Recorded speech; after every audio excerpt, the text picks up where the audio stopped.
გამარჯობა, შოუ-ბიზნესში მომხდარი ცვლილებებით ეთერშია პროგრამა ინფორმატორი და მე ტრადიციულად საქართველოში მომხდარი სიახლეების შესახებ მოგითხრობ. კომპოზიტორი და შემსრულებელი გია მაჭარაშვილი ახალ პროექტებზე მუშაობს. ინფორმატორი მას სამომავლო გეგმებზე ესაუბრა.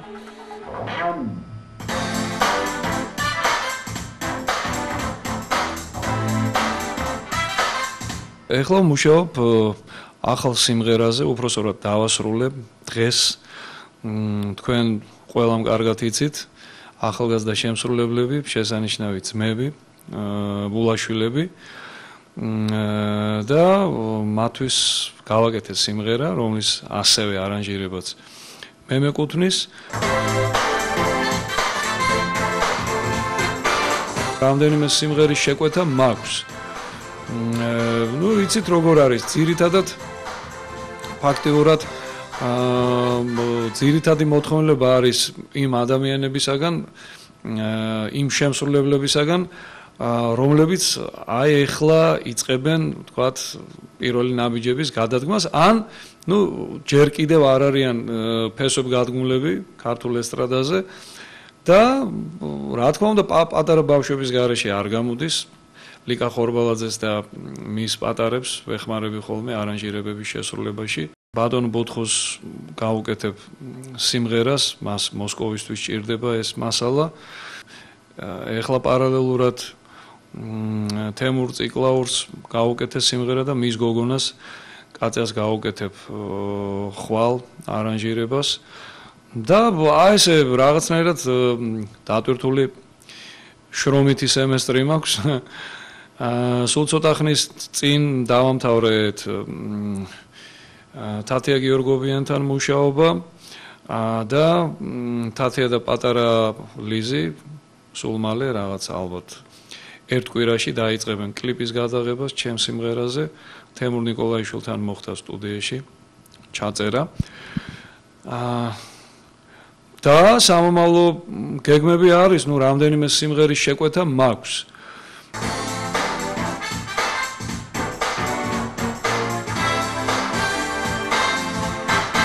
დღეს იმყოფებოდა სწორედ ჩემთან, ჩემი მეგობარი, შესანიშნავი მუსიკოსი, ყველასათვის საყვარელი ადამიანი, თემური ყვითელაშვილი. იგი სულ რამდენიმე დღეა ჩამოფრინდა ამერიკაში გახდათ, მსოფლიო მასშტაბის გამოფენაზე, გამოფენა გაყიდვაზე, ნემ არის ეგეთი გამოფენა და ეხლა მას რამდენიმე თვის წინ მივეცი ჩემი სიმღერა. რა თქმა უნდა, იქ იმპროვიზაციასაც შეასრულებს რაღაც მონაკვეთში.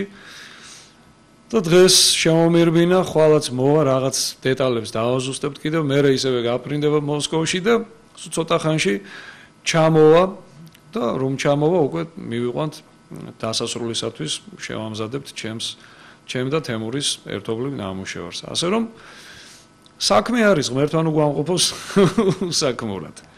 ზუსტად მსგავს კითხვას მისვამენ ხოლმე და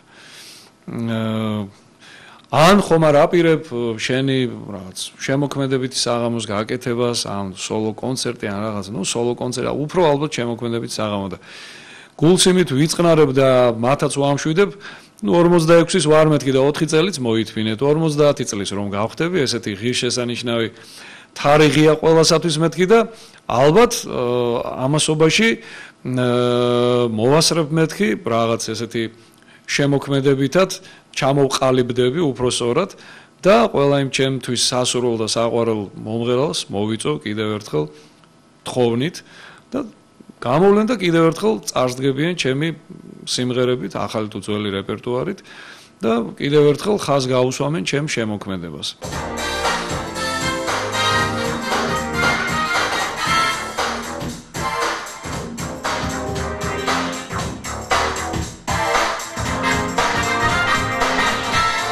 ეს არის ჩემი ცხოვრება. კინოთეატრ ქოლგაში ქეთი მერკულაძის ახალი კლიპის პრეზენტაცია შედგა. შეგახსენებთ, რომ ქეთიმ სარეჟისორო ფაკულტეტი დაამთავრა და ახლა მომღერალი საკუთარი სიმღერებისათვის თვითონვე იღებს კლიპებს. ძალიან მსვლელობისას ჩათვალეთ რომ დაიწყო ეს ჩვენება, სულსაც გამორთეთ მობილური ტელეფონები და ნათელი მაგალითი ვიქნები მე ამ შემთხვევაში. აი ძალიან კარგი ლამაზი ადგილი, რომელიც შეიძლება მეორე თუ მესამე სახე. პირველად ვნახე წინასწარ ეს კლიპი და ძალიან მისიამოვნე და შეგვიძლია ვთქვა რომ ორი ამისთან კლიპი და ორი ესეთი შემადგენლობა მომზადებული მსახიობებისა, თუმცა ესენი მსახიობები არ არიან, ისინი თავის საქმის პროფესიონალები არიან და აფხაზეთს თავისუფლად ავიღებთ. ეს ფეხურობა არ გიგონოთ, თქვენ თვითონ ნახავთ, რასაც მაქვს საუბარი.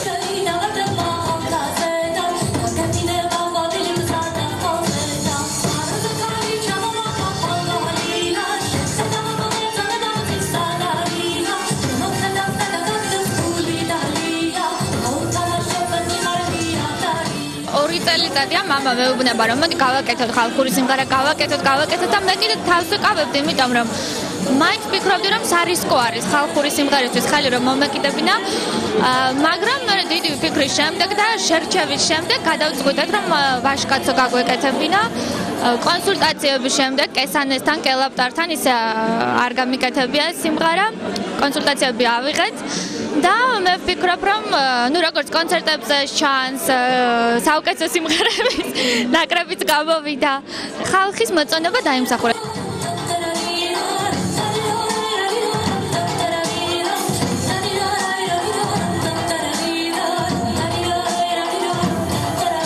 ჩემთვის იყო ძალიან კარგი სამუშაო ეს კლიპი, იმიტომ რომ მე გამოცდილება მაქვს ესეთი იმის. ესე იგი, დაწყებული გოგა ხაინდრავას ოცნებობის სასაფლაოდან. ვიყავი იქ ასისტენტი. მე წითელ ჯვარში მუშაობდი, იქაც სულ რაღაც ესეთებს ვიღებდი და ნუ ესე იგი პრაქტიკულად თუ რამე ხდება სერიოზული საომარი საქართველოში, ნუ ключевой იმებს ვაკეთებ, საკვანძო ფილმებს ვაკეთებ. პირველი სამხედრო კლიპი მე პრაქტიკულად გამოვიდა რომ მე გავაკეთე.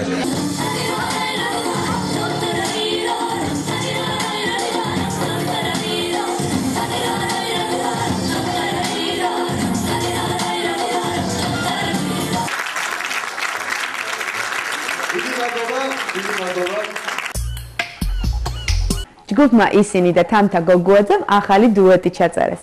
ახლა ამ დუეტზე კლიპს იღებენ. კლიპის გადაღებები კინოსტუდიის პავილიონში მიმდინარეობს. უზარმაზარ ჭადრაკის დაფაზე სხვადასხვა ფიგურები მოძრაობენ. აქ შეიძლება ნახოთ კარატისტები და ბალერინები. აგრეთვე კლიპში მონაწილეობა უნდა მიეღო ქართულ სუმოის, რომელსაც მსოფლიო ჩემპიონის ტიტულიც კი აქვს მოპოვებული, მაგრამ რაღაც მიზეზების გამო ეს ვერ მოხერხდა. ყველაფერ ამის შესახებ Firefly Production-ის ხელმძღვანელები გვესაუბრებიან.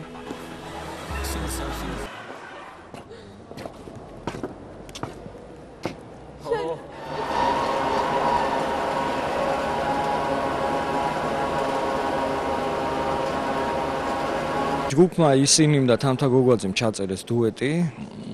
სიმღერას ეწოდება ეს სიზმარია. დღეს მიმდინარეობს ამ კლიპის გადაღება. ამ სიმღერაზე კლიპის გადაღება.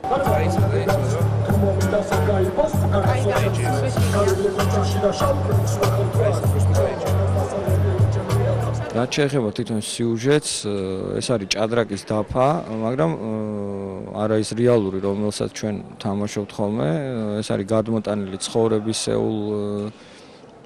ცხოვრებისეულ დაფა თუ აქციეთ და ჩვეულებრივად ის ფიგურები, რომლებიც არის ჭადრაკში, გავაცოცხლეთ ის ფიგურები. შესაბამისად შევეცადეთ, რომ რაღაც გარკვეულ ფიგურებს, რაღაც გარკვეული სხვა პოზიციები მოგვეძებნა ამ ფიგურებისათვის.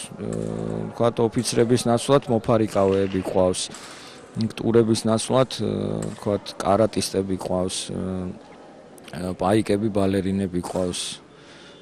შაუებში პაიკები თანამედროვე ცეკვის ჯგუფის წარმომადგენლები არიან და აი ნახოთ რა გამოვა.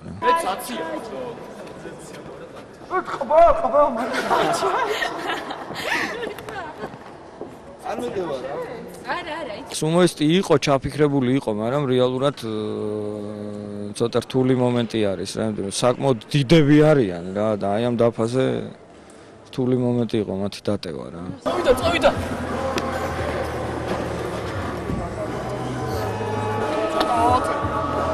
კლიპის წარდგენა მოხდება 25 თებერვალს რესტორან მირაში, სადაც მოეწყობა ამ კლიპის პრეზენტაცია და პარალელურად ამ დღეს არის თამთა გოგუაძის დაბადების დღე, ის 20 წლის ხდება და ეს ყველაფერი ერთმანეთში იქნება ესე შეზავებული, ასე ვთქვათ რა.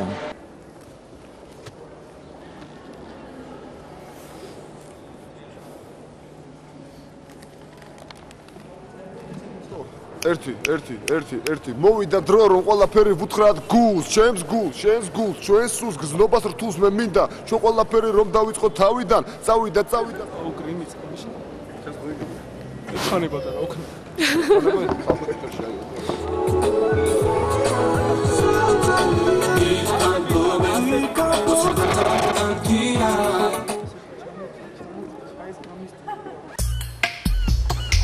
სამხრეთ კავკასია ზოგადი ჰუმანიზმი ამ სახელწოდებით გაიმართა ENDO1-ის ფოტონამუშევრების გამოფენა. გამოფენის ორგანიზატორია ბრიტანეთის საკონსულო.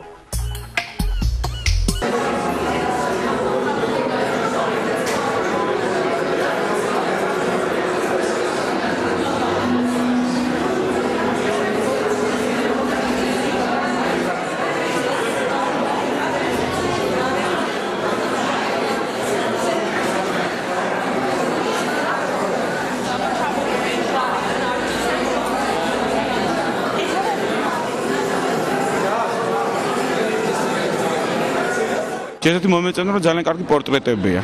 ძალიან კარგი პორტრეტებია რამოდენიმე და იცით რა არის ეს არის უცხოელის თვალი დანახული ქართული სინამდვილე რომელიც ყოველთვის მაინტერესებს როგორ უყურებს უცხოელი როგორ აღგვიქვავს. ეს გამოფენა საერთოდ დაინტერესებული სოციალური ფოტოგრაფიით და იმის დანახვა უნდოდა რომ ამიერკავკასიაში აი ბაქოში აზერბაიჯანში, საქართველოში და სომხეთში რომ ძალიან ბევრი მსგავსება არის ხალხში და ყოფაში. Okay? Thank you very much. Thank you.